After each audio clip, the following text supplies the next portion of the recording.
Berdasarkan Kamus Besar Bahasa Indonesia, jamur adalah jenis tumbuhan yang tidak berdaun dan juga tidak berbuah. Jamur berkembang biak dengan spora dan biasanya berbentuk seperti payung. Jamur juga tumbuh di daerah berair atau lembab, kadang juga pada batang yang busuk. Istilah jamur ini sering disamakan dengan fungi, namun sebenarnya dijelaskan dalam Ensiklopedia Dunia Fungi oleh Sri Winarsi. Istilah fungi tidak sama dengan jamur. Fungi diartikan sebagai nama regnum dari sekelompok makhluk hidup heterotrof yang mencerna makanannya di luar tubuh, lalu menyerap molekul nutrisi ke dalam selnya. Adapun jamur merupakan anggota dari fungi. Jamur terdiri dari beberapa jenis, yaitu diantaranya adalah jamur yang beracun dan tidak beracun. Fungi juga memiliki ciri-ciri. Ciri-ciri fungi yang pertama itu adalah tubuh belum dapat dibedakan antara akar, batang, dan daun. Yang kedua, struktur sel yang menyusun fungi bersifat eukariotik atau inti selnya memiliki membran inti dan memiliki dinding sel yang terbuat dari kitin. Yang ketiga, tidak berklorofil sehingga tidak bisa membuat makanannya sendiri. Yang terakhir dan yang keempat, bentuk tubuhnya ada yang bersel atau uniseluler dan ada yang bersel banyak atau biasa disebut multiseluler. Struktur tubuh fungi. Habitat fungi itu bermacam-macam, begitu pula struktur tubuhnya, tergantung pada jenisnya. Namun, seluruh jamur itu tersusun dari hifa dan juga miselium. Yang pertama, hifa itu adalah struktur pada tubuh jamur yang bentuknya itu mirip seperti benang dan tersusun dari dinding yang bentuknya itu menyerupai pipa. Dinding tersebut itu melingkupi sitoplasma hifa dan juga membran plasma. Hifa jamur itu kemudian dibagi menjadi sel oleh dinding sel, yaitu septa. Namun, septa tidak dimiliki oleh semua hifa jamur. Dan hifa yang tidak memiliki septa itu dinamakan hifa senositik.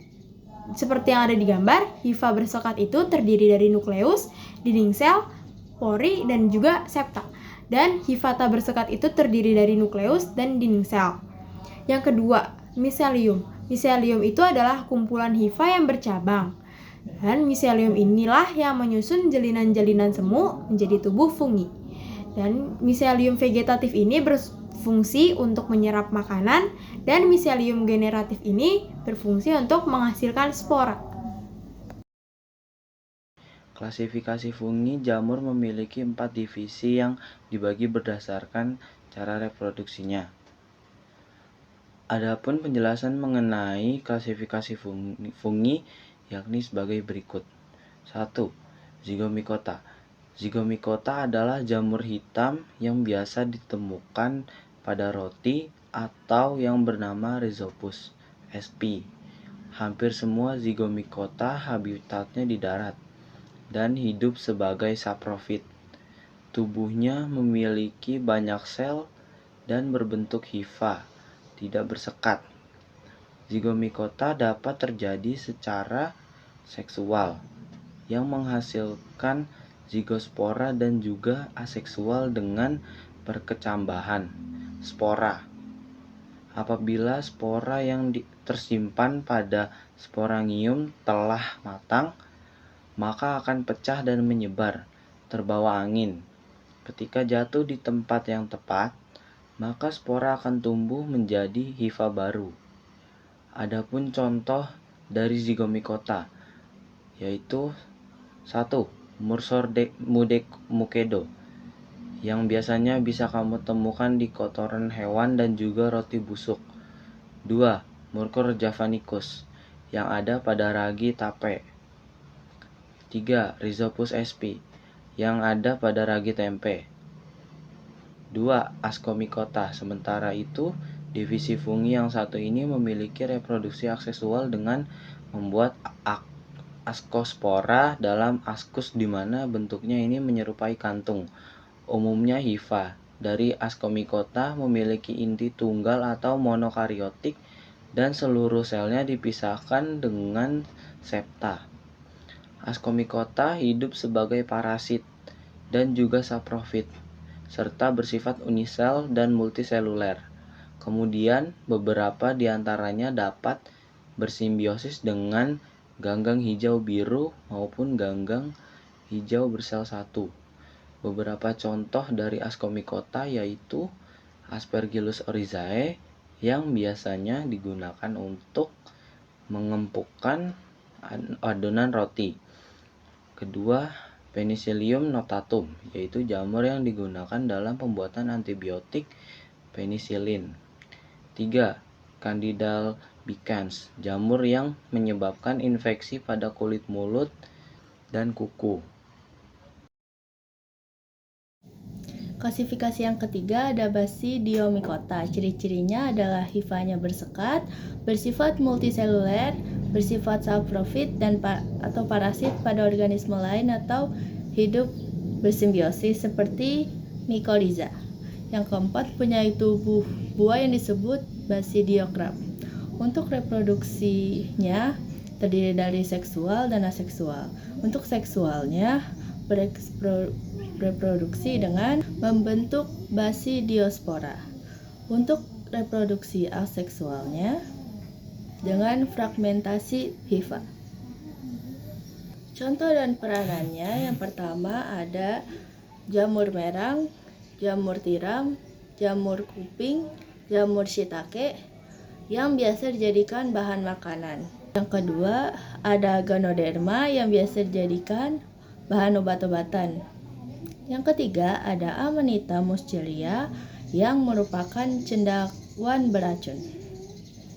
Untuk klasifikasi fungi yang keempat atau yang terakhir ada Deuteromycota. Deuteromycota memiliki ciri-ciri sebagai berikut. Yang pertama, hifanya bersekat dan dinding selnya dari zat kitin.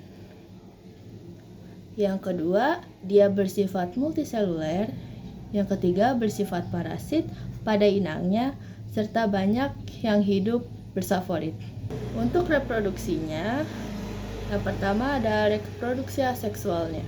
Reproduksi aseksualnya dengan menghasilkan conidospora. Sedangkan reproduksi seksualnya belum diketahui, oleh karena itu jenis klasifikasi fungi ini disebut fungi imperfect. Contoh dan peranannya, yang pertama ada Helminthosporium oryzae yang bersifat parasit pada padi. Yang kedua ada Sclerotium rolfsi yang bersifat parasit pada bawang merah. Sedangkan yang ketiga ada Tinea versicolor yang menjadi penyebab panu. Keempat ada Epidermophyton floscosum yang menjadi penyebab jamur kulit. Peranan fungi, jamur memiliki peranan yang cukup besar bagi kehidupan manusia dan lingkungan. Berikut ini adalah peranan jamur sebagai berikut. Sebagai dekomposer atau penguraian sampah organik, membantu proses fermentasi. Contoh hasil fermentasi yakni roti, tempe, dan bir. Mengobati penyakit karena fungi dapat menghasilkan obat-obatan sebagai sumber makanan manusia. Dapat meningkatkan kesuburan pada tanaman. Reproduksi fungi, perkembangbiakan fungi dibagi menjadi dua, yakni seksual generatif dan aseksual vegetatif. Jika penasaran seperti apa penjelasan keduanya, berikut ini adalah uraiannya. Proses reproduksi aseksual fungi secara umum: 1. Kotak spora yang berisi spora matang akan pecah dan menyebarkan spora. 2. Spora yang jatuh di tempat berkembang menjadi hifa jamur vegetatif. 3. Hifa kemudian membentuk miselium dan membentuk sporagiofor atau conidiofor. 3. Sporagiofor atau conidiofor kemudian membentuk kontak spora dan menghasilkan spora kembali.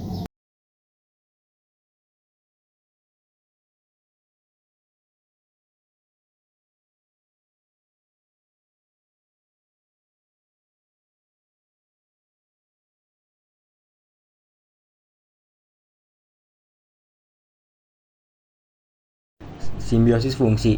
Jika pernah melihat lumut kerak yang menempel pada pohon pinus, itu merupakan salah satu bentuk simbiosis jamur. Lalu, seperti apa saja simbiosis pada fungsi? 1. Lichens. Lichens atau disebut lumut kerak adalah salah satu bentuk simbiosis antara fungsi dan ganggang jamur yang bersimbiosis dinamakan mikobion. Sementara itu, ganggang yang bersimbiosis dinamakan fikabion. Hingga saat ini dikenal sebagai lebih dari 18.000 jenis lichens atau lumut kerak yang tersebar luas di berbagai habitat, seperti berbatuan, kulit pohon, dan bahkan di atas tanah. Lichens kerap kali disebut dengan organisme perintis karena dapat hidup di mana organisme lain tidak bisa hidup. Reproduksinya berupa aseksual dan membentuk sorida dan fragmentasi. 2. Mycorrhiza. Mycorrhiza adalah salah satu istilah yang sering digunakan dalam penyebutan fungsi yang bersimbiosis dengan akar tanaman. Selain itu, mycorrhiza termasuk dalam simbiosis mutualisme. Pasalnya, fungsi mendapat zat organik serta nutrisi dan tanaman mendapatkan unsur hara serta air. Terdapat dua jenis mycorrhiza, yakni ektomycorrhiza dan juga endomycorrhiza. Ektomycorrhiza adalah ketika hifa fungsi hanya dapat hidup di daerah permukaan akar. Sementara itu, endomycorrhiza adalah ketika hifa jamur menembus akar dan dapat masuk ke jaringan korteks.